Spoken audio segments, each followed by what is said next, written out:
একটি সন্তান হবে আমাদের আকাঙ্ক্ষিত। যে সন্তানটি পৃথিবীতে আসবে সে জানবে যে তার বাবা মা তাকে যত্ন করে চেয়ে তাকে নিয়ে এসেছে।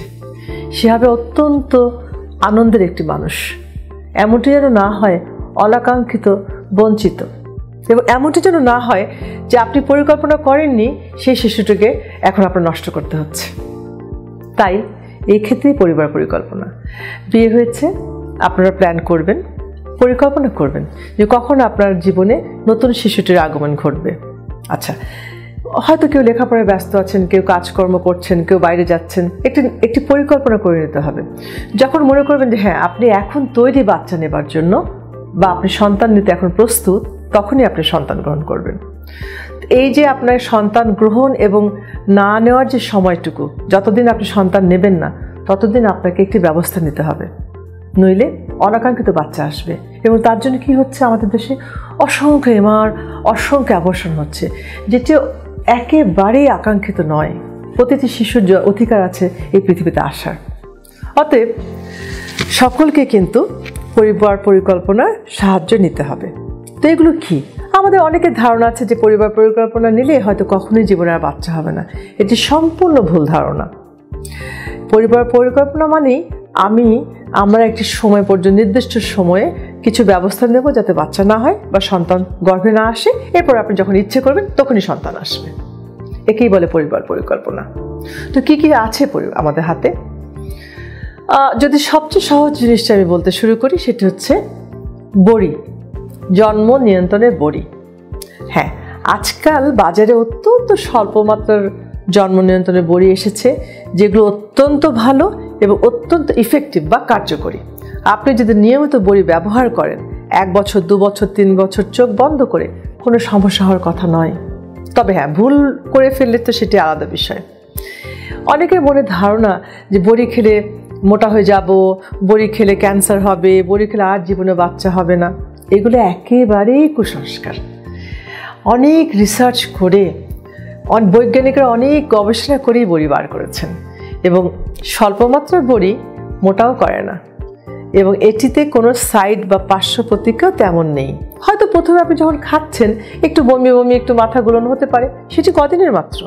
তারপরে দেখা যাবে আপনার শরীরের সাথে যদি বড়িটি মানিয়ে যায়, স্যুট করে যায়, এটি আপনার সবচেয়ে পরম বন্ধু হবে। আপনি যতদিন ইচ্ছে খেতে পারবেন, বন্ধ করলে সঙ্গে সঙ্গে বাচ্চা নেবার জন্য ইচ্ছে করলে বাচ্চা হয়ে যাবে। সুতরাং বড়ি বা জন্ম নিয়ন্ত্রণের বড়ি অত্যন্ত কার্যকরী একটি পরিবার পরিকল্পনা পদ্ধতি। এছাড়া রয়েছে, মনে করুন যারা বেশ দীর্ঘ সময়ের জন্য চাইছেন, একটি বাচ্চা আছে, এখন একটি নিতে চাইছেন না, পড়াশোনা করছেন বা সংসারের কাজের জন্য ব্যস্ত আছেন, মনে করেন লম্বা সময় ধরে তারা বাচ্চা চাইছেন না, সেক্ষেত্রে কিন্তু চমৎকার পদ্ধতি রয়েছে। বা যারা মনে করেন প্রতিদিন বড়ি খেতে চাইছেন না, যে না প্রতিদিন বড়ি খেতে ভুলে যাচ্ছি, তাদের জন্য রয়েছে ইনজেকশন। অথবা আমাদের এই চামড়ার নিচে আমরা একে বলি সাবডার্মাল ইমপ্ল্যান্ট, সেটি কিন্তু খুব সুন্দর। সেটি 5 বছর আছে, 3 বছর আছে, 1 বছর আছে। এটি কিন্তু নেওয়া যায়। এটি আপনি যে কোনো নিকটস্থ পরিবার পরিকল্পনা দপ্তরে যদি যান, আমাদের কর্মী আছেন, তারা সুন্দর করে ছবি এঁকে বুঝিয়ে দেবে। এটি আপনার ভালো লাগবে আশা করি। আরেকটা হচ্ছে ইনজেকশন। সেটি কি? সেটি 3 মাস পর আপনি ইনজেকশন নিতে পারেন, এবং এটিও দেখা যায় অত্যন্ত কার্যকরী। 3 মাস পর নিচ্ছেন, আপনার ট্যাবলেট খেতে হচ্ছে না। তারপর 2 বছর পর বা 3 বছর পর বা 4 বছর পরে আপনি বাচ্চা চাইছেন, বাচ্চা হয়ে যেতে হবে। তবে হ্যাঁ, এই হরমোন যেগুলো আমরা ইনজেকশন দিচ্ছি অথবা চামড়ার নিচে গ্রহণ করছি, সেগুলোর একটা সাইড এফেক্ট আছে, সেটা মারাত্মক কিছু নয়। সেটি কি?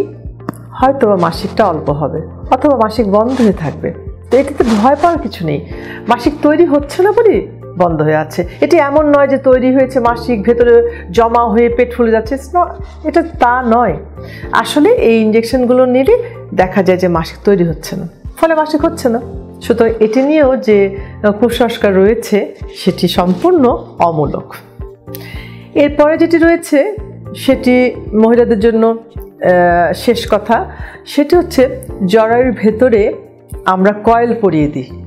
এটি অত্যন্ত চমৎকার, কেননা এটি আপনাকে খেতে হবে না, ইনজেকশন নিতে হবে না। আপনি 5 বছর 10 বছর ইচ্ছে মতো লাগিয়ে রাখতে পারেন। পার্শ্ব প্রতিক্রিয়া নেই। তবে হ্যাঁ, কিছু কিছু মহিলা দেখা গেছে যে মাসিকের সময় তার ফ্লোটা একটু বেশি হয়, তো সেটি তো আমরা আয়রন দিয়ে দিই, একটু ওষুধ দিয়ে দিই, ঠিক হয়ে যায়। এবং আমার অভিজ্ঞতায় বলে যে অনেক মহিলা এটি নিয়ে খুব আরামে আছেন, তার চিন্তা করতে হচ্ছে না, মানে অপরিকল্পিত বাচ্চা যে আসবে এটি চিন্তা করতে হচ্ছে না, নিশ্চিত মনে তার নিজের সংসার, ধর্ম এবং অফিস বা লেখাপড়া করে যেতে পারছেন। তো কয়েল পড়তে হয় সাধারণত মাসিকের ৪র্থ বা ৫ম দিনে। আপনি কোনো না ভয় করে চলে আসতে পারেন। আমি আরেকটি বলবো, এটি অবশ্য মাসিক জন্ম দেবার বা ডেলিভারির পরপরই আমরা দিচ্ছি হাসপাতালে। এটা আপনি নিজে নিতে পারবেন না, হাসপাতালে গেলে ডক্টরে আপনাকে যেদিন বাচ্চা হচ্ছে সেদিন আমরা দিয়ে দিতে পারি। সেটিকে বলে পোস্ট পার্টাম পিপ্রাইসিডি, মানে কয়েলটা পরিয়ে দিই। এটা আপনি চাইলে, হ্যাঁ, আপনি যখন ডেলিভারি করতে আমাদের হসপিটালে আসবেন, আমাদের ডক্টর আপনার সাথে কাউন্সেলিং করবে, আপনাকে জানাবে, আপনার ভালো লাগলে সেটিও দেওয়া যাবে। এইগুলো হচ্ছে আমাদের জন্ম নিয়ন্ত্রণের পদ্ধতি। আরেকটি আছে, ওটি সাধারণত একেবারে পার্মানেন্ট ওয়ান, মানে জীবনেও আর বাচ্চা হবে না এইরকম একটা জিনিস, সেটা হচ্ছে টিউবকে বন্ধ করে দেওয়া, একেবারে টিউবার লাইগেশন। তো এটি হচ্ছে মহিলাদের জন্য। তো আজকে আমি মহিলাদেরকে নিয়েই বললাম, তবে আরেকটি না বললেই নয়, সেটা হচ্ছে পুরুষদের জন্য কন্ডম। কন্ডম শুধু জন্ম নিয়ন্ত্রণের ব্যবস্থার জন্যই খুব ভালো জিনিস নয় তা নয়, এটি সেক্সুয়ালি ট্রান্সমিটেড ডিজিজ, অর্থাৎ অনেকগুলো যৌনবাহিত রোগকে প্রতিরোধ করে। সুতরাং কন্ডম কিন্তু অত্যন্ত ভালো একটি পরিকল্পনা, এটিকে স্বাগত জানানো সকলেরই উচিত। ধন্যবাদ।